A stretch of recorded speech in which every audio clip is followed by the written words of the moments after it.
Liot am Chofshi Be'artzenu Eretz Zion v'Yerushalayim. Those words come from where? From Hatikva, to be a free people in our own land, the land of Jerusalem and Zion. On the 75th anniversary of the rebirth of the State of Israel, Mazal Tov Israel, and may I suggest that those of you who wish join me together in saying a Shechechiyonu for the fact that at this moment in Jewish history, we stand together here on the soil of Israel. For 1,878 years, 75 generations of your forefathers and mothers and mine prayed, yearned, ached to see a reborn Israel. We are the 76th generation.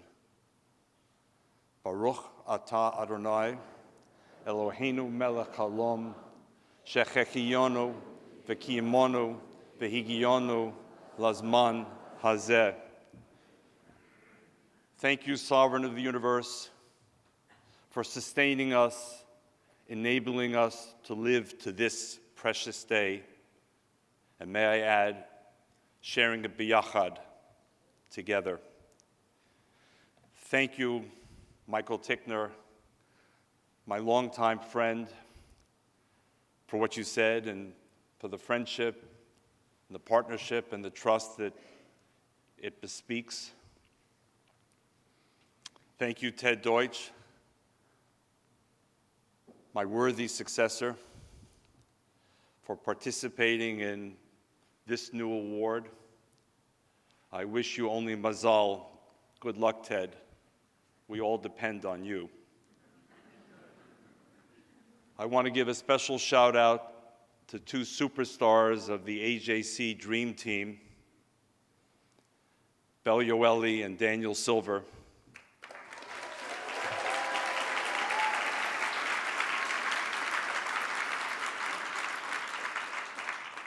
Not just for being the backbone of organizing this amazing global forum, but for something else that will remain a secret between them and me. And I want to thank you, AJC, my spiritually enriching secular synagogue for 43 years, my oasis of reason, of integrity, of independence, of courage for 43 years. My second family, though my wife would sometimes complain, my first family for 43 years. My home, my very special, precious, unique, treasured home, where I was allowed to live my ideals, my values, my beliefs, my aspirations together with you. So this is not just another occasion, it's a very special moment for me that I feel honored to share with you. And that brings me to the purpose of this session. And here I have both bad news and good news. And that won't be followed by a bad news, good news joke, though there are many. The bad news is that we have to create this award as an expression of our determination to fight rising anti-Semitism. We came so close, we thought, didn't we? To finding that Pfizer vaccine, if you will, that would finally, if not put to an end, then completely marginalize that age-old pathology of anti-Semitism. And that Pfizer vaccine we thought was liberal, pluralistic, authentic democracy. Somehow we wanted to believe, and we even had good reason to believe, we thought, that after Belzec and Buchenwald and Babi Yar and Birkenau, the culmination of thousands of years of anti-Semitism, that maybe the world had come to its senses, that maybe this anti-Semitism had gone too far in the inferno that destroyed 1.5 million Jewish children who looked in every way just like that little girl we saw a few moments ago and kvelled about. And 4.5 million adults, parents and grandparents and aunts and uncles.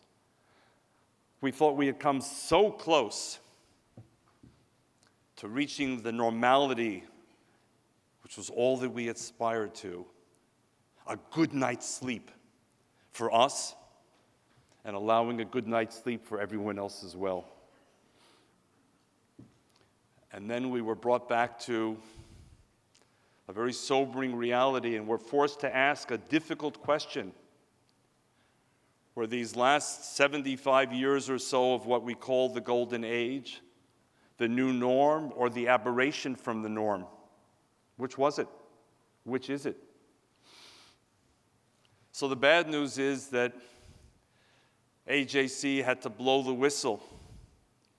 And we began blowing the whistle and ringing the alarms in 2000 and 2001 when this pathology resurfaced on the European continent again, and with a vengeance.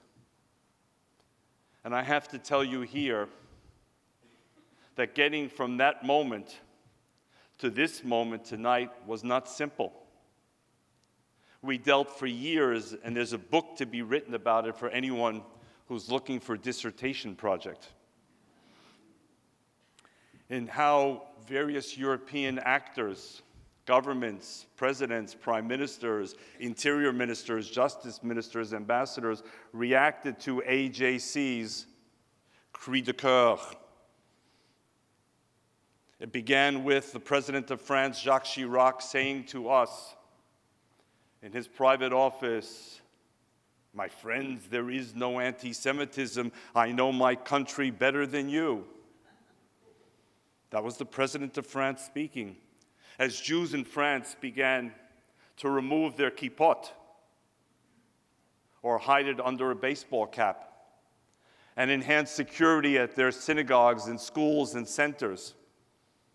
And after that came the French Foreign Minister, Hubert Védrine, who said to an AJC group, "My friends, what you think is anti-Semitism is only," and I quote him, "the importation of the Arab-Israeli conflict onto French soil."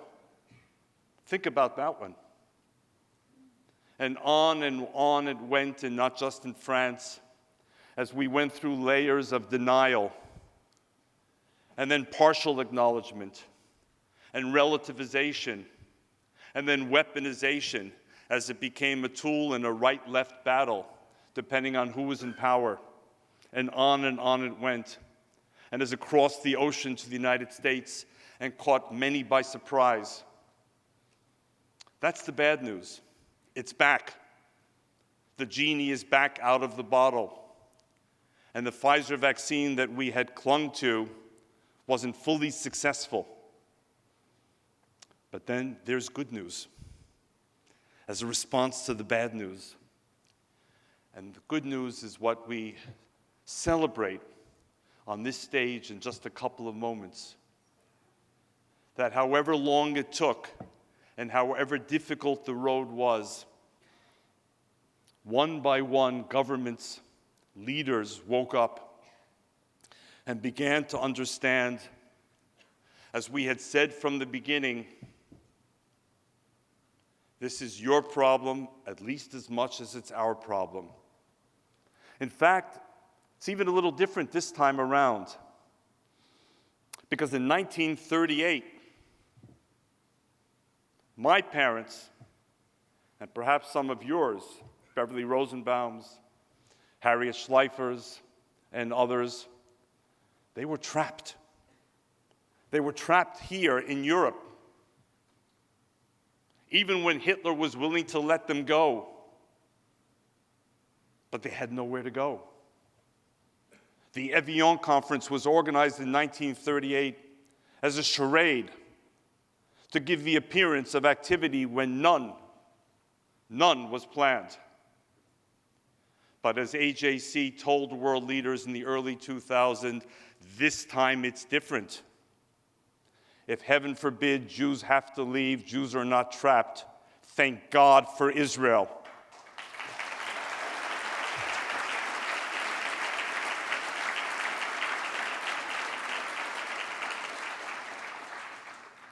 But then we added, but where will Europe go? Where will the Europe of the post-war Enlightenment, the post-war protection of human dignity, the post-war peace project, where will Europe go? This is not our fight to be fought alone. This is your fight to be led by you. And one by one they woke up. And then it came across the Atlantic Ocean. And American Jews, too, were to some extent caught fast asleep because we were so privileged in our belief in American exceptionalism and the extraordinary success of American Jews, and rightly so. And yet, they still wouldn't let us sleep at night, would they? And so, as much as it's bad news, it's good news to know that there are people who represent powerful institutions and governments who are ready to wage the fight alongside AJC and others who have the courage, the will, the determination to say, never again, but to mean it. Because, as we are here in Israel, ein brera, we have no choice. We owe it to that young girl, we owe it to your children and grandchildren, and we certainly owe it to my and my wife's grandchildren to stand up and fight as strongly, as committedly, as perseverantly, as proudly as we must. And I have no doubt, because I'm an AJC believer, that as long as AJC is strong, our grandchildren, Juju, are protected, for which I want to thank you. And on that note, I'd like to invite to the stage another member of the AJC staff dream team, and perhaps, hint, hint, a future candidate for this award, Holly Huffnagel. Holly?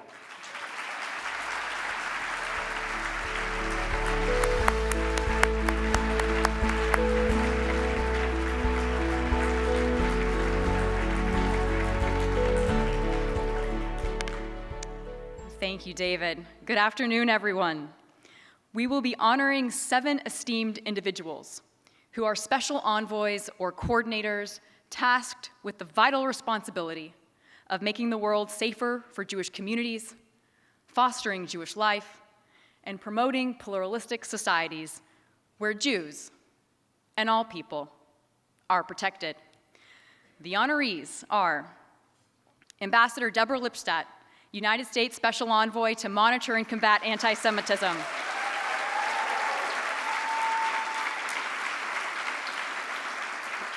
Katerina von Schnurbein, European Commission Coordinator on combating anti-Semitism and fostering Jewish life. Dr. Felix Klein, Federal Government Commissioner for Jewish Life in Germany in the fight against anti-Semitism. Laura John Mann, Independent Advisor to the UK Government on Anti-Semitism.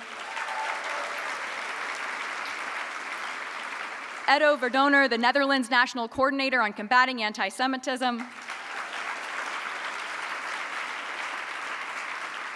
and Fernando Lautenberg, Commissioner for Monitoring and Combating Anti-Semitism at the Organization of American States.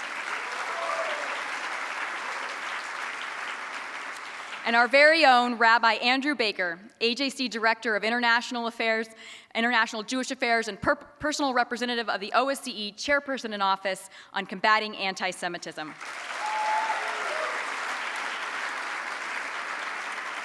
And now, ladies and gentlemen, please join me in welcoming back David Harris and the recipients of the inaugural AJC David Harris Award.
Thank you, everyone. I would now like to introduce Katharina von Schnurbein, European Commission Coordinator on Combating Anti-Semitism and Fostering Jewish Life, to accept this award on behalf of the Envoys.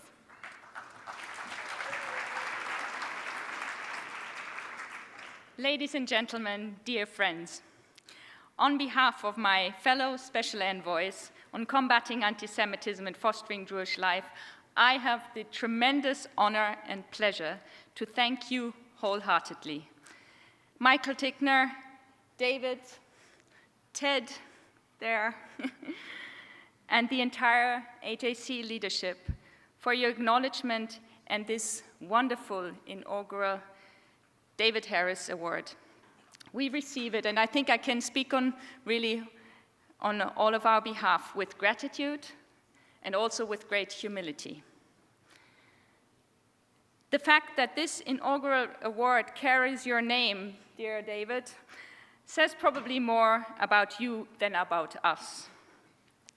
You may have retired from a job, but certainly not from your sense of duty and your passion to stand up for justice, call out anti-Semitism and bigotry, build bridges, and care for the well-being of Jews around the world. In this passion,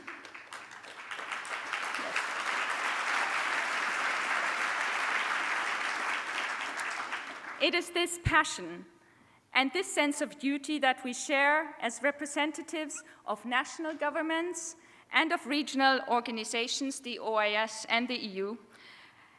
And these organizations are convinced that it is, in the first instance, and David mentioned it already, for state authorities to fight anti-Semitism, and it is not to be left to the Jews. When I was appointed in 2015, one government in Europe had an action plan on anti-Semitism, Norway. Today, the European Union has a strategy with almost 100 actions, and we are determined to globally address all forms of anti-Semitism and to foster Jewish life.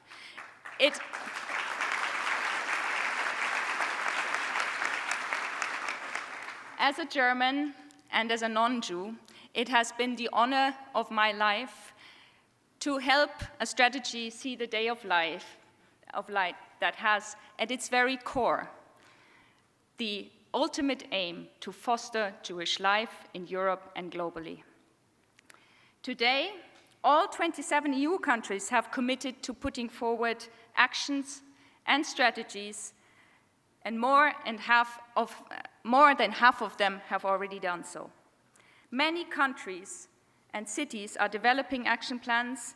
Police and teachers are being trained to recognize anti-Semitism. Football clubs, universities, and businesses are adopting the IHRA definition of anti-Semitism.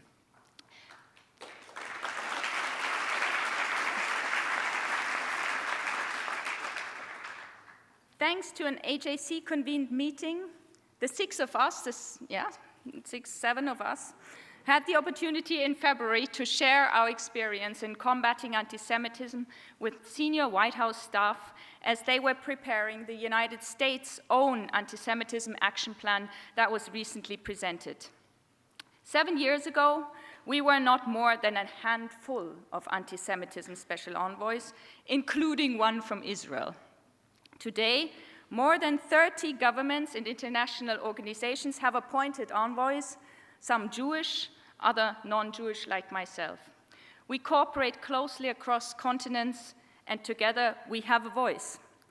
A few months ago, we ensured a strong response to an anti-racism report in the UN, which called for the suspension of the use of the IHRA definition of anti-Semitism among UN countries. Last week, 19 of us signed a letter to the new CEO of Twitter, Linda Yaccarino, urging her to address the proliferation of anti-Semitism on Twitter and reinstate content moderation. We await her response.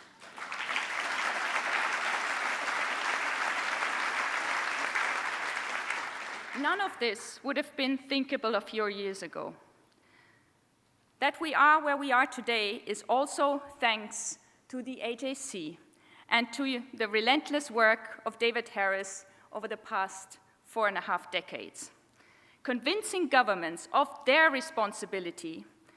And it is thanks to the determination of great AJC colleagues like Rabbi Baker and like Holly Hofnagel that we can do so together. So once again, many thanks to you and to the whole AJC family for this precious award. It is a strong encouragement to redouble our efforts in working towards Tikkun Olam, a planet free from anti-Semitism.